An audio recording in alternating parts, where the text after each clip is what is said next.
오늘은 담보물건 중에서 유치권과 저당권을 보겠습니다.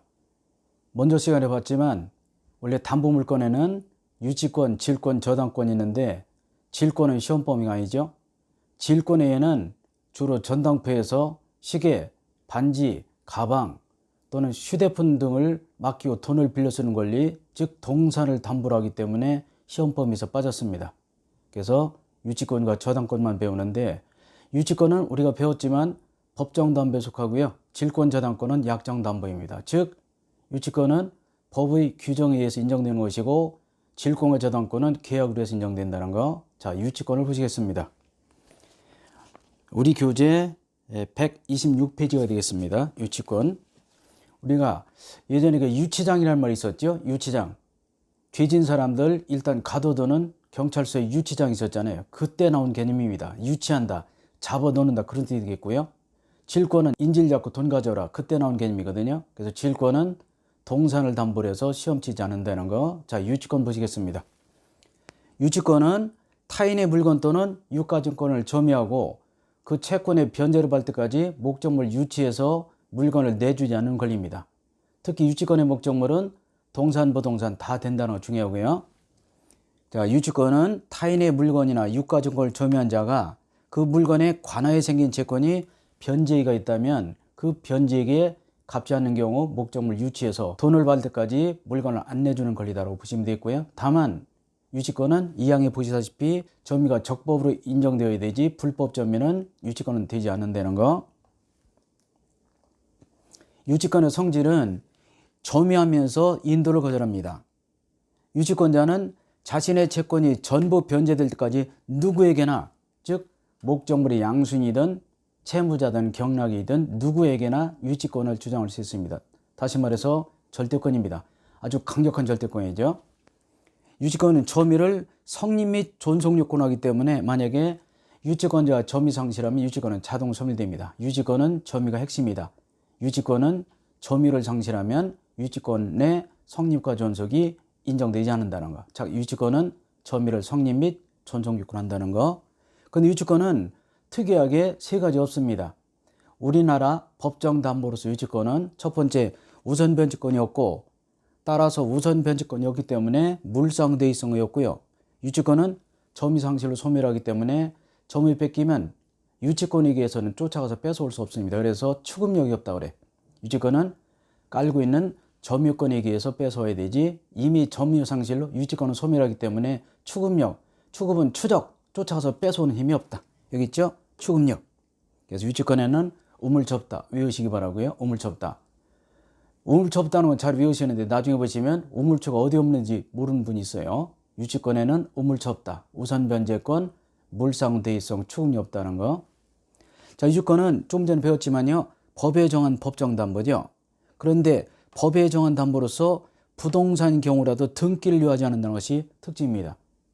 우리가 지금까지 배웠던 지상권, 지역권, 전세권 등 물건에 부동산에 다 등기가 필요한데 유치권은 부동산에도 등기 필요 없다. 그래서 경매의 경우에서 유치권 깨기 그런 책도 있습니다. 즉 유치권이 성립되면 경매가 낙찰이 잘 되지 않기 때문에 유치권을 깨야 되는데 하여간 가짜 유치권도 많고 그래서 앞으로 법이 개정될 것으로 즉 부동산 유치권은 등기하는 것으로 개정 시한이 올라와 있습니다. 자, 유치권은 아직까지는 부동산이라 하더라도 등기를 요하지 않는다는 거.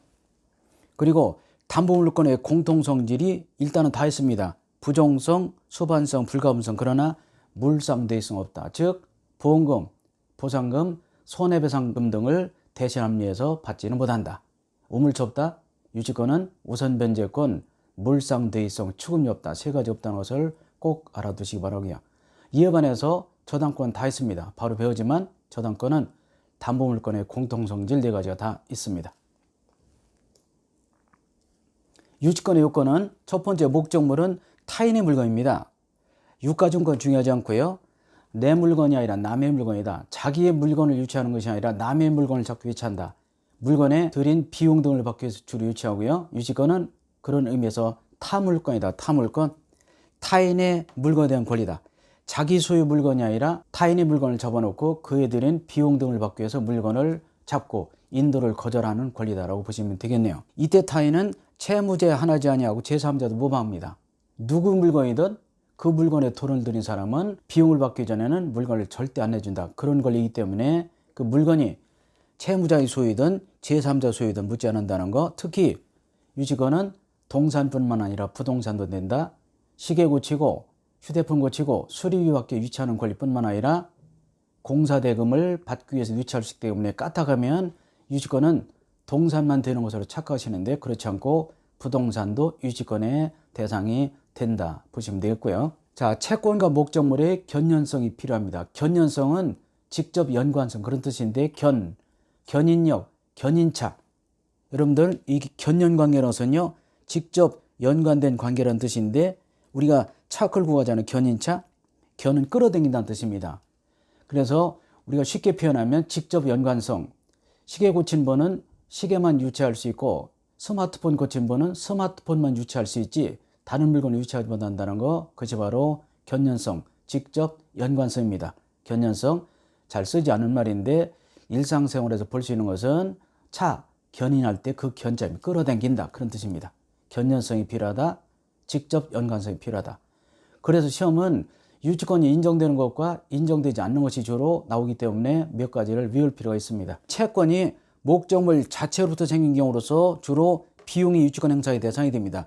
필요비익비, 공사 현장에서 공사대금을 받기 위해서 유치할 수 있고요. 또 물건의 흠으로 인한 손해배상 또 유치권 행사의 대상이 되고 물건의 수선대금이 가장 대표적입니다. 네 가지 외우시고 비용을 받기 위해서 공사대금을 받기 위해서 물건의 흠으로 인한 손해배상 그리고 물건의 수선대금은 유치권의 대상이 된다. 즉 목적물이 되지만 이에 반해서 유치권을 행사할 수 없는 것이 있습니다. 비교해서 잘 보셔야 됩니다. 제가 밑에 분홍색으로 칠해놨습니다. 자, 채권이 목적물 자체를 목적으로 한다.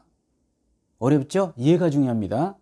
자, 보증금, 권리금, 부속물 대금 채권과 채무 불이용으로 한 손해배상 그리고 건축자재, 매매대금 채권은 유치권 행사의 대상이 되지 않습니다. 굉장히 중요하니까 이 네 가지 경우는 채권이 목적물 자체를 목적으로 한다. 굉장히 어려운 개념이고요. 우리 중개사 시험에서는 이런 개념을 묻는 것이 아니라 그것이 어느 것인지 즉 해당하는 것을 묻기 때문에 이런 채권이 목적물 자체로 한다 이런 것을 몰라도 되게 괜찮습니다. 자, 유치권이 성립되는 것은 비용, 공사대금, 물건의 흠으로 인한 손해배상과 물건의 수선대금은 유치권 행사의 대상이 되지만 보증금, 권리금, 채무불이용으로 인한 손해배상과 여기 나와 있듯이 부속물 대금 채권 그리고 건축자재, 매매대금 채권은 유치권 행사의 대상이 되지 않는다는 거. 특히 여기 니은의 공사대금 채권은 유치권 행사의 대상이 돼도 여기 4번에 건축자재, 매매대금 채권은 유치권 행사의 대상이 되지 않는다는 거 굉장히 중요합니다. 꼭 알아두실 필요가 있고요. 2번은 크게 중요하지 않습니다. 이것만 보죠. 채권이 목적물의 반환 채권과 동일한 법률관계 또는 동일한 사실관계에서 발생되는 것도 유치권 행사의 대상이 됩니다. 매매계약 취소 결과 생기는 대금 반환 청구권과 목적물 반환 또는 식당에서 우연히 우선을 서로 바꿔갔다. 그러면은 서로 내 거 줄 때까지 내 거 안 주고 내 거 줄 때까지 내 거 안 준다. 그런 얘기가 되겠네요. 유치권 행사의 대상이 된다. 자, 유치권 행사의 대상이 되는 것과 되지 않은 것을 잘 외우실 필요가 있고요. 시험은 주로 여기 초록색으로 칠한 부분과 여기 분홍색 칠한 부분을 섞어 놓고 고르기 또는 이렇게 공사대금 채권은 되어도 건축자재 대금 채권 안 돼. 이런 것이 주로 섞어 놓고 문제를 나오기 때문에 자꾸 읽어보시면 됩니다. 목적물에 관하여 생긴 채권, 즉 견연관계가 있으면 되고 견연관계 없으면 안 되는데 견연관계 있는 것과 없는 것을 구분해서 네 가지씩 읽어보시면 되겠습니다. 자, 채권과 목적물의 점유의 관련성은 요하지 않습니다. 이거 좀 어려운 개념인데 채권이 목적물의 점유 중에 발생할 필요 없습니다. 예컨대 일요일날 집에서 쉬는데 쨍그랑 소리가 나서 나가봤더니 마당에 공이 떨어져 있고 그 공에 의해서 우리 집 현관 유리창이 깨져 있습니다. 그래서 그 볼을 주우러 갔더니 애들이 열린 대문으로 들어와서 볼을 가지고 도망가더라고요. 그때 보니까 그 볼이 나이키 볼이더라고. 근데 그때는 볼을 잡지 못했는데 오후에 그 볼이 또다시 날라와서 마당에 떨어지길래 그 볼을 잡았습니다. 그런 건 유치권 행사할 수 있어 없어요? 있어요. 우리 집 현관에 유리창이 깨져서 20만 원의 손해가 발생했고 그 발생의 원인을 제공한 것이 나이키볼이었다면 자 먼저 20만 원 채권에 손해가 발생했고 나중에 볼을 잡아도 된다. 그런 얘기 되겠습니다. 채권이 먼저 발생되고 나중에 물건을 잡아도 유치할 수 있어 없어요? 있다. 그런 뜻인데 그 어려운 표현에서 이렇게 채권과 목적물의 점유의 견연성은 필요 없다. 즉 채권이 목적물의 점유 중에 발생할 필요 없다. 이렇게 어렵게 표현하기 때문에 그 뜻을 보시면 되겠고요. 오전에 나이키 볼이 날라와서 유리창이 깨졌는데 그때는 볼을 못 잡았지만 저녁 때 애들이 그 볼을 쫓아서 마당으로 굴러들어왔다면 그때 볼을 잡고 유치할 수 있다. 반드시 나이키 볼이어야 되죠. 오전에 유리창을 깼던 바로 그 볼만 유치할 수 있다. 그런 얘기 되겠고요. 변제기 도래가 중요합니다. 자, 구두를 닦은 아저씨는 구두를 닦은 경우만 유치할 수 있지 구두를 닦아놓지 않고 유치할 수 없거든. 그것이 바로 변제기 도래인데 굉장히 중요한 개념입니다. 변제기, 갚을 시간이 돼야 된다는 얘기죠. 이때 변제기 도래 전에는 유치권이 안 돼. 즉 유치권은 변제기 도래가 유치권의 성립권입니다.